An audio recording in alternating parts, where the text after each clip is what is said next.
Hi there, it's me again with the illustrations for chapters 8 and 9 together of Among the Multihulls. 8 minutes. It's about time we had a look at the map.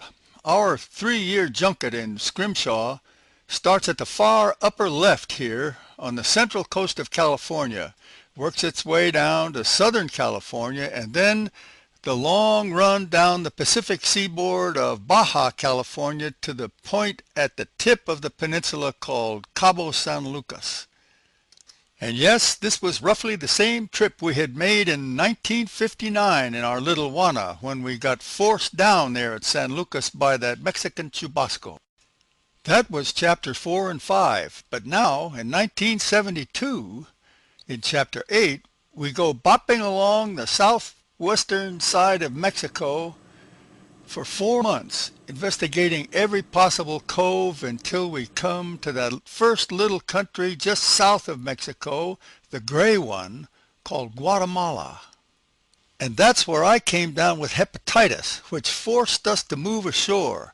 And that, dear sailor friends, changed our lives. This place was magic for us, a land of 30 volcanoes.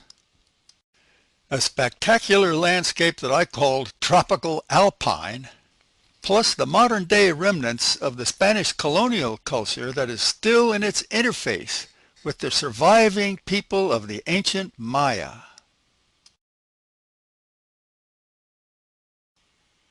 People like this.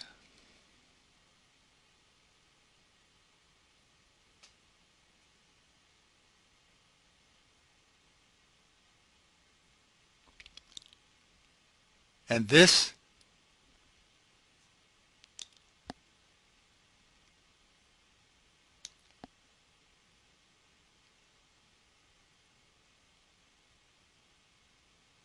And this.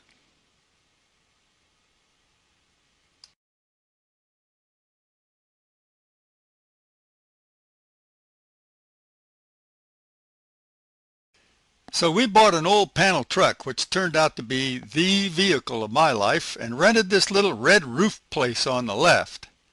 It was actually quite nice inside. Yes, our bed was in the living room. There were a couple little bedrooms downstairs for the boys and a kitchen. I got well soon, built some furniture, and we decorated the place with the local textiles and stayed here as a base for the next 8 months while traveling around the country. And this is the normal, everyday get-up for most of the indigenous people. We gave these boys their first ride in a vehicle.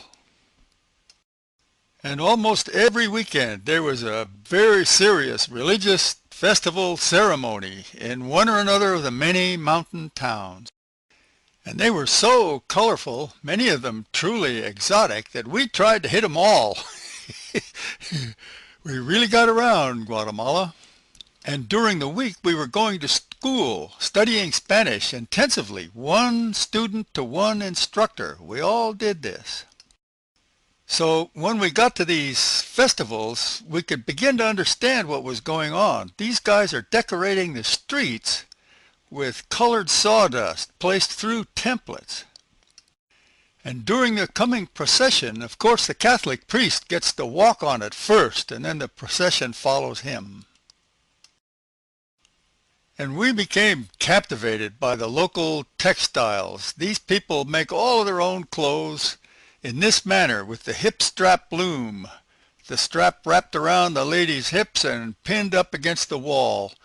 And with this method, they make the most beautiful things, and we began to collect it to the point where we couldn't keep it in the boat. But we couldn't help ourselves. Oh my gosh, this is the bottle lady that I wrote about in the chapter.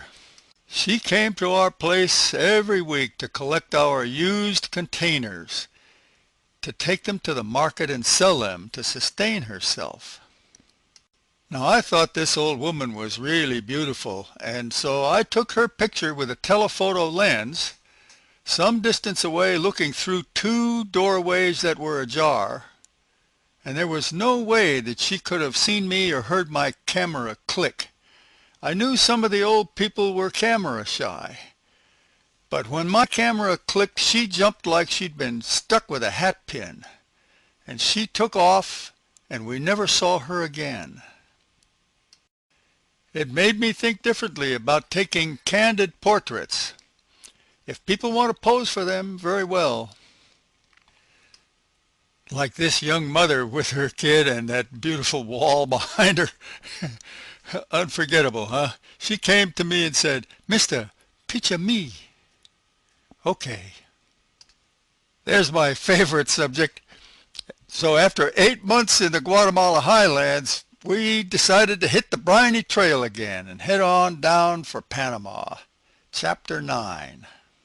Now this lap of the voyage takes us from Guatemala, again that little gray country south of Mexico, down to the lower right, past all 5 Central American countries, and incidentally Mexico is not classed among them.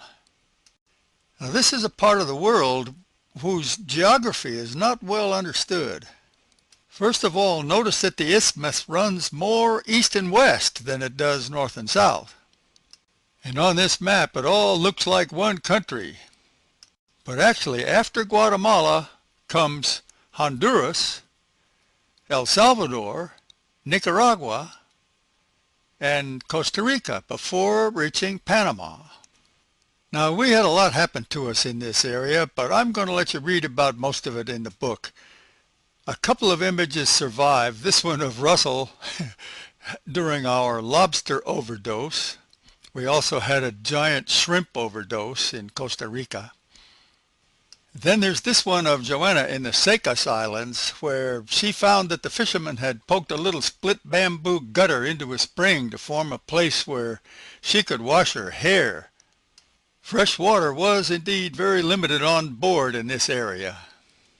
Almost 40 years later now, I asked her if she would object if I used this picture, and she did at first, but then she said, "Oh, heck, go ahead. I don't care about that stuff anymore."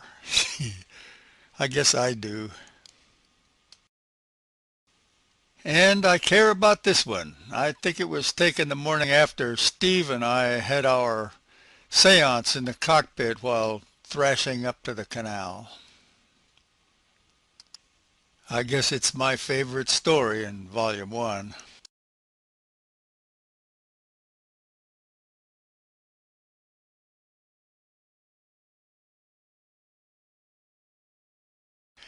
But we're not done yet.